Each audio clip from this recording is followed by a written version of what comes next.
minu suhe tantsuga algas ja ma mäletan seda väga hästi, see oli 5-aastaselt, kui meil oli lasteaias oli siuke lumehelbekeste tants jõulupeoks.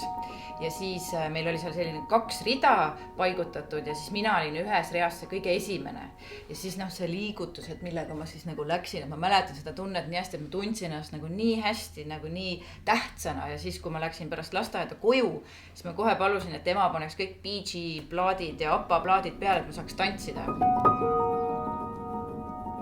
Ja nüüd, kui ma siis olen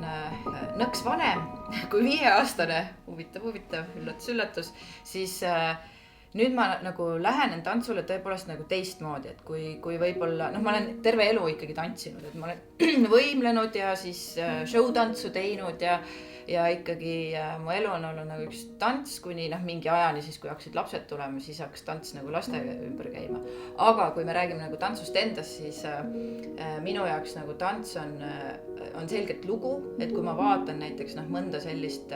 modernset balleti etteastet mingi baari poolt, et siis ma näen seal seda lugu ja ma näen, kuidas need tantsijad tantsivad lugu, et ma ei vaata või ma ei mõtle enam nende tehniliste aspektide peale, et kui ma ise tantsisin või võimlesin näiteks ja meil oli rütmikaga oli mingisugune võistlus, siis ma alati mõtlesin, et tehniliselt täpne peab olema, aga ma ei mõelnud kunagi selle loo peale ja võib-olla nagu seda lugu ka seal taga nii väga ei olnud. Aga nüüd ma just naudin tabamist, et seal on see lugu, et see on nagu väga äge, kui suudetakse tantsuga see lugu ka edasi anda.